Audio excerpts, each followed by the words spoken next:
Well, y'all's moments to downtown ring Melo, and you're listening to the Entertainment Report on iHeartRadio, live from Dubai for Thursday, November 5th, 2020, delivering some major stories and trends going on in the world of entertainment and beyond. You can follow the show on Facebook, Twitter, or Instagram. Facebook.com/The Entertainment Report with Ray Melo, that's RAYMELO, on Twitter at The Enter Report, or on Instagram at The Entertainment Report. You can listen to the show anytime you want on iHeartRadio. Just go to iHeart.com or your iHeart phone app, search for The Entertainment Report, and it'll take you to the page. Jeremy Irons will star in a Netflix adaptation of Munich. Netflix is developing a new film based on the Robert Harris novel. Munich takes place in 1938 as Europe stands on the brink of war. British civil servant Hugh Legat and German diplomat Paul von Hartmann travel to Munich for an emergency conference and find themselves at the center of a web of political suffrage. The movie co-stars George McKay, Janice Newhammer, Sandra Holler, Liv Lisa Fries, August Dale, Aaron Doherty, and Martin Wuchtek. Christian Chagawatch, who has directed The Crown, will direct the film from a script by Ben Power. Irons will play former British Prime Minister Neville Chamberlain, with McKay as Legat and Wuchtek as Adolf Hitler. Wuchtek previously played Hitler in the 2009 film Inglourious Basterds. Harris said in a statement, "It's great to see an actor of Jeremy Irons' stature to play Neville Chamberlain. This will be the first time a major movie has gone beyond the cult of Winston Churchill and tried to show Chamberlain in a more sympathetic light. The film is in production in Germany and will also shoot in the United Kingdom. The movie is slated for release in 2021. Irons most recently starred as Adrian Veidt on the HBO series Watchmen. McKay portrayed William Schofield in the film 1917. Isabel Fuhrman and Julia Stiles are shooting in Winnipeg a prequel to the 2009 horror film Orphan. Variety reported Fuhrman is reprising her role of Esther. In the first movie, Esther was revealed to be an Eastern European woman with primordial dwarfism, pretending to be a 9-year-old as she terrorizes her adoptive parents, played by Peter Sarsgaard and Vera Farmiga. The filmmakers are using forced perspective photography and makeup to transform Fuhrman, who is now 23, into a child for the prequel. The new film is about how Leah Kamler, a.k.a. Esther, escaped an Estonian psychiatric facility, made her way to the United States. William Brent Bell, whose credits include The Boy and The Devil Inside, is on board to direct Orphan, First Kill, but details about the plot have not been disclosed. Deadline said Riviera Dexter and alum Julia Stiles will also play a role in the film.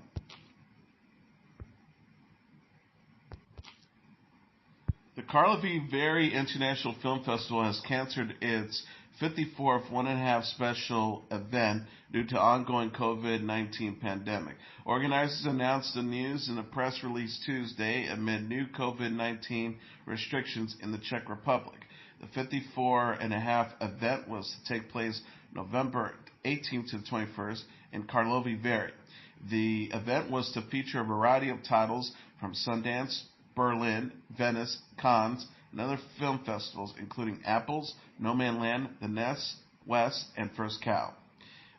KVIF President Jiffy Bartoska said in a statement, "When we announced the special Karlovy Vary IFF 54.5, we were met with much enthusiastic feedback. People were looking forward to visiting Karlovy Vary to see new films at an unusual time of year."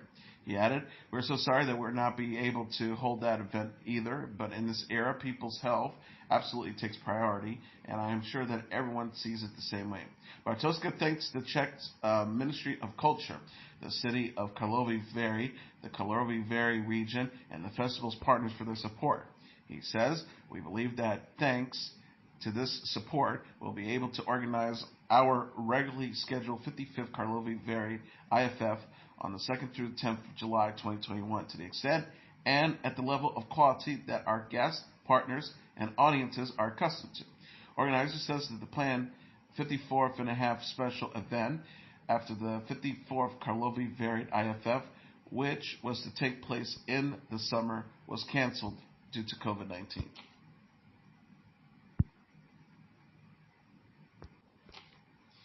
Warner Bros. Has apologized after its film The Witches received backlash from people with disabilities. In a statement Wednesday, the studio responded to criticism of the depiction of Anne Hathaway's character in the new movie. The Witches is based on the Roald Dahl novel of the same name, which was previously adapted as a 1990 film. In the remake, Hathaway plays the villainous Grand High Witch, who is shown with hands that resemble the limb abnormality electroctylic, known as split hand. Advocates raise concerns on social media that portraying villains with physical defects can perpetuate stereotypes that disabilities are scary. Paralympic athlete Amy Marin was among those to speak out. Marin tweeted, disappointed with the new Warner Bros. Film The Witches. Yes, I'm fully aware that this is a film and these are witches, but witches are essentially monsters. My fear is that children will watch this film unaware that it massively exaggerates the Roald Dahl original and that limb differences begin to be feared. The Paralympic Games official Twitter account shared the same sentiments online. The post read, limb differences is not scary. Differences should be celebrated, and disabilities have to be normalized. A Warner Brothers rep said that in a statement to Deadline that the studio was deeply saddened to learn that our depiction of the fictional characters in The Witches could upset people with disabilities. The rep says, in adapting the original story, we work with designers and artists to come up with a new interpretation of the claw-like claws that are described in the book. It was never the intention for viewers to feel that the fantastical non-human creatures were meant to represent them. In Dahl's novel, witches are said to have, quote, square feet with no tail, with no toes and claws instead of fingernails. The Witches is a remake directed by Robert Zemeckis and co-stars Octavia Spencer and Stanley Tucci. The film premiered on HBO Max in October. Comedian and actor Bob Saget was eliminated from The Masked Singer Wednesday night. The Fuller House alum wore the Squiggly Monster mask for season 4 of the Fox competition. Saget told Variety, I want to keep going. I deserve it, but my voice cracked a little. And look, the audience voted. I'm the one of those people that accepts the results when people say, you're not coming back. Ken Gyan, Jenny McCarthy, Nicole Schlesinger, and Robin Thicke are among the program's judges, and Nick Cannon is the host. McCarthy tweeted after Saget left the show, we love you, hashtag Squiggly Monster Mask, thanks for giving us so much satisfaction, hashtag The Masked Singer. Rapper Busta Rhymes was the first costume celebrity eliminated this season.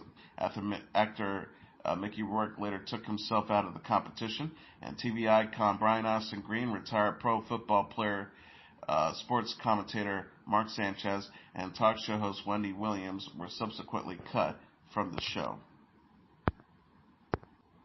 The cast and crew of Family Karma have been putting filming on hold after a person tested positive for COVID-19.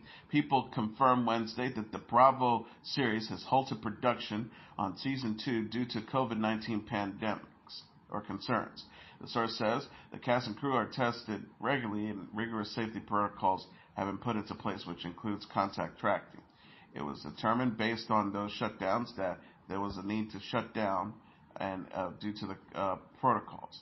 Family Karma is a reality series following an Indian American families living in the Miami, Florida area. He reported Tuesday that an unnamed person involved in the production tested positive for COVID-19.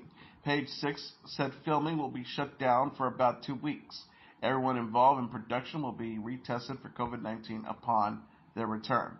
Sources say the cast won't film during Diwali, a Hindu religious festival that begins November 14th this year. Family Karma stars Amrit Kapi, Anisha Ramchakrishna, Bali Chanini, Brian Benny, Monica Vaswani, Sean Patel, and Vishnu Parvani. The series is premiered in March. Fortune Feimeister appeared on the Drew Barrymore show Wednesday and discussed how she knew she was meant to be with wife Jacqueline Smith after the pair made a pact while watching Dateline. Feimeister says she and Smith sat down to watch Dateline early in their relationship and both asked not to be killed by the other at the same time. Feimeister recalled, at the same time we looked at each other and we go, Promise me you never murder me. And I was like, you're thinking that too. Oh my gosh, we're meant to be. The comedian continued, we made a pact not to murder each other. We shook hands and said, I promise never to murder you. And I was like, you're the one for me. Baumeister and Smith got married recently in October at a rented house with an ocean view of Malibu. Baumeister released in January her Netflix stand-up special titled Sweet and Salty. The 4-year-old will next be seen in the comedy film Chick.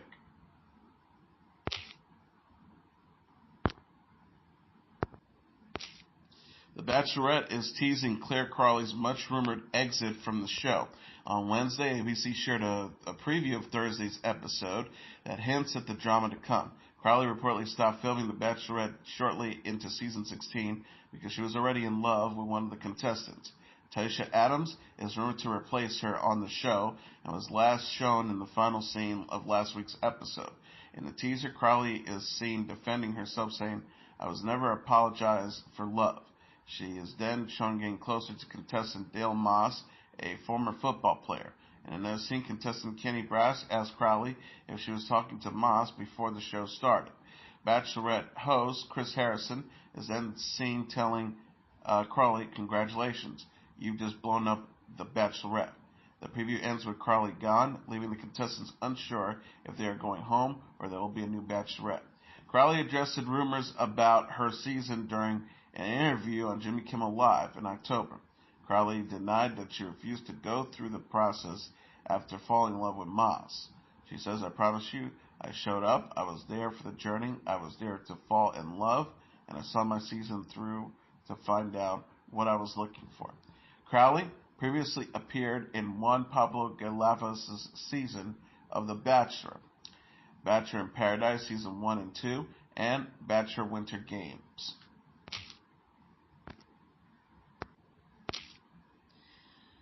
One Tree Hill and Lethal Weapon alum Hillary Burton has joined the cast of The Walking Dead Season 11. The Walking Dead executive producer Gail Ann Hurd says, join me in hashtag welcoming Hillary Burton to our amazing hashtag The Walking Dead family. We are thrilled to have you join us. Hashtag Tuesday Thoughts, thanks to you, and at JD Morey. Burton will play Negan's late wife Lucille in flashbacks during the zombie apocalypse drama upcoming 11th and final season on AMC. Burton's real-life husband, Jeffrey D. Morgan, has played the villain Negan since season 6. She says it's been pretty hard to keep the secret, but I love working at J.D. Morgan. I love watching him become hashtag Negan and take on that swagger. And I love at the Walking Dead family. They've been a part of our family for ages, and I'm so grateful for their kindness, love, hashtag here's Lucille. The couple has been starring together from their home in an AMC reality series called Friday Night with the Morgans since the coronavirus pandemic shut down TV and film productions down in the United States.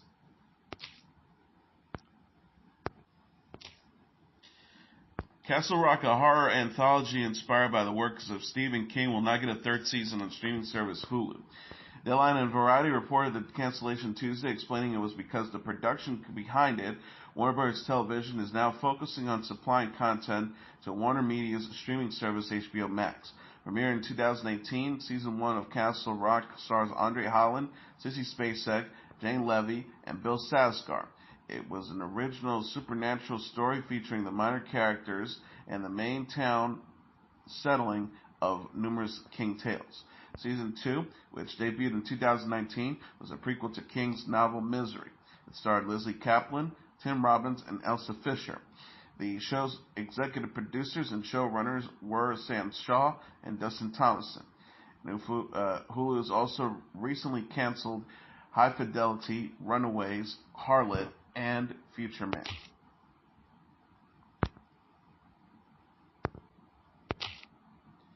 Flipper Flop star Christina Anstead is officially heading for divorce.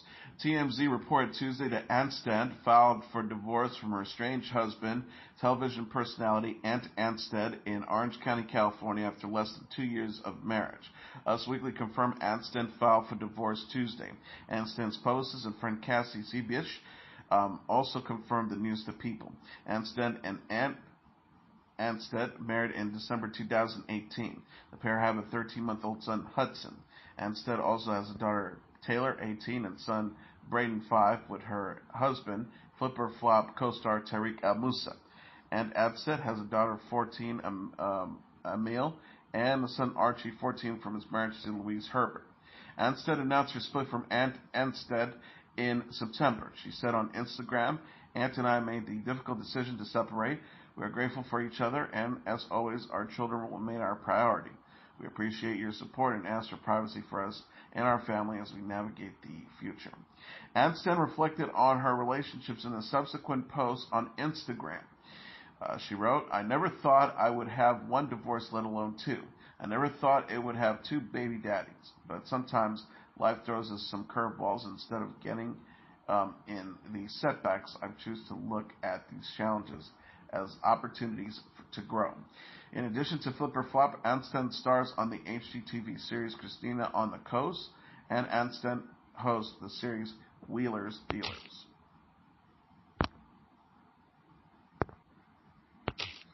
Michael J. Fox is revisiting the darkest moment of his life, which he says made him question everything. The 59-year-old actor said in the November 16th issue of People magazine that a health setback in 2018 was his darkest moment since his Parkinson's disease diagnosis. In 2018, Fox underwent surgery to remove a non-cancerous tumor from his spine, unrelated to his battle with Parkinson's disease.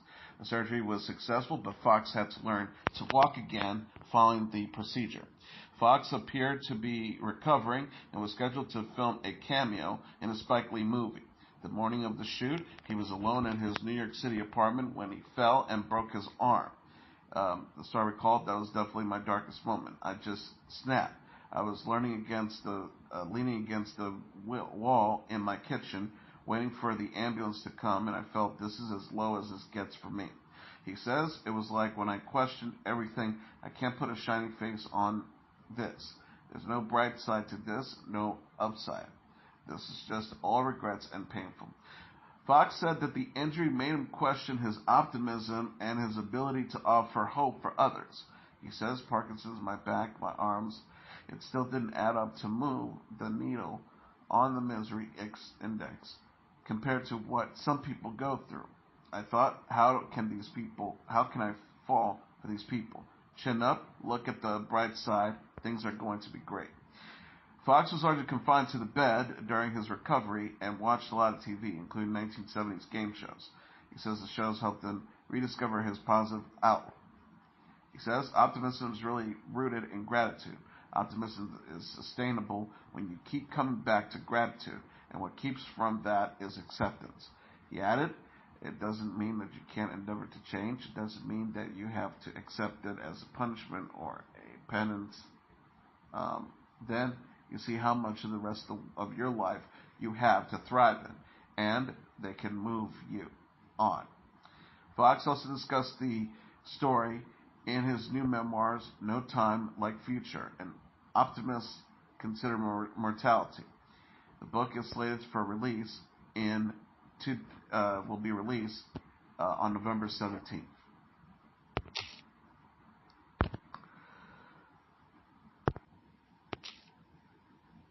Arcade Fire performed a new song titled Generation A while appearing on the Stephen Colbert Election Night special on Showtime. Colbert introduced the band on Tuesday by saying that the song is inspired by the current climate of our country and includes a hopeful message for the youth. Arcade Fire's Win Butler sings, they won't wait a little longer, and the times aren't going to change. They'll wait until tomorrow. Yesterday is always strange. They say wait until you're older and you will understand. They say the generation's coming, but I don't think they understand that I am not patient man. Members William Butler, Regine Cheshyang, Jeremy Gara, Tim Kingsbury, and Richard Reed Perry were also present for the performance, which was recorded inside a darkly lit studio with a disco ball hanging from the ceiling. Arcade Fire last released the album Everything Now in 2017.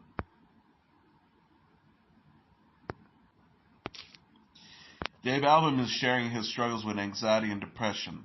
The 35-year-old Colombian singer and rapper born Jose Balvin discussed his mental health Tuesday in a series of candid videos on Instagram stories. Balvin said in Spanish, Like any other person, I've had some challenges. This time it's anxiety and depression. He added, I don't like acting or faking my happiness or pretending that everything is perfect. I'm like any person. I'm fragile and vulnerable, possibly more than all of you. Balvin posted the videos after being largely absent from social media in the past few weeks. He told fans, soon the storm will pass and I'll be back cracking jokes with all of you. I'm not here to act, but to be real and share what I'm feeling at the moment. Balvin previously discussed his struggles with anxiety and depression in an Instagram video in November 2019. He says, anxiety and depression are a reality. Perhaps it's part of my mission on Earth to talk about things that accept. Fellow singer Camila Cabello said in a Time magazine profile on Balvin, published in September, that Balvin sharing his struggles made her feel less alone. Cabello says, during a period of intense anxiety, I saw his postings on Instagrams talking about his struggles with anxiety and mental health. And I remember bursting out crying because I no longer felt alone. Amazed that someone who has achieved so much incredible things will still be vulnerable and have and be brave enough to share that with the world. He added, if there's one thing I would love everybody to know about him, it's this. Jose has always been so humble, hardworking, and gracious, and so constantly grateful and kind. Balvin is a reggaeton singer who released his fifth studio album, Colores, in March. He released the singles Un Dia or One Day with Camila Cabello.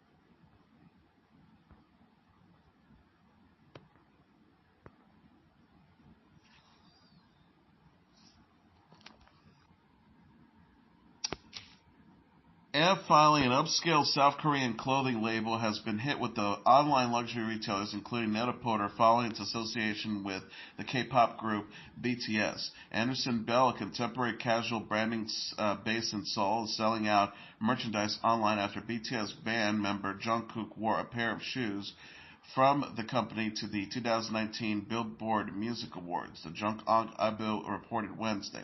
The fashion label, which merges Korean urban street-inspired style with the minimalist Scandinavian aesthetic, was founded in 2014 and experiments with gender-bending styles, progressive silhouettes, with a youthful and slightly rebellious attitude, according to its official website. Most Korean fashion brands do not have overseas presence, particularly in Europe and North America. Anderson Bell has sold out 92% of its products on a Net-a-Porter, according to Jungkook. The association with BTS has boosted the brand, which was the first Korean label to be added as a pop-up exhibit at Liberty's, a luxury department store in London. Anderson Bell is planning to massively expand in 2021 with a total of 150 stores globally, the report says. The fashion label that began as a mild price brand, but started to raise prices about 20% to 30% in 2017. The company then began to invest tens of thousands of dollars in video content. The rise in prices did not hurt the brand, but rather tap into a quickly demographic of enthusiasts among millennials and Generation Z, according to the Jungkook. BTS has been credited with boosting the South Korean economy, according to South Korea's Korean Foundation of International Cultural Exchange. In 2018, 7.6% of foreign tourists in 2017 have been motivated by BTS to visit the country. Billboard reported Monday BTS is to perform at Korea's 2020 Music Awards. The awards are based on an album and digital song sales. Other Korean artists, including Monsters X, Nearest, and 17, are also expected to perform at the December event, the report says. And that is your entertainment report for Thursday, November 5th, 2020. I'm your host, Mr. Downtown Ray Melo. I'll be back tomorrow to deliver some major stories and trends going on in the world of entertainment and beyond. You can follow the show on Facebook, Twitter, or Instagram. Facebook.com/The Entertainment Report with Ray Melo. That's RAYMELO. On Twitter at The Enter Report, or on Instagram at The Entertainment Report. You can listen to this episode or any previous episodes of The Entertainment Report anytime you want on iHeartRadio. Just go to iHeart.com or your iHeart phone app, search for The Entertainment Report, and it'll take you to the page. Good night, and God bless you all.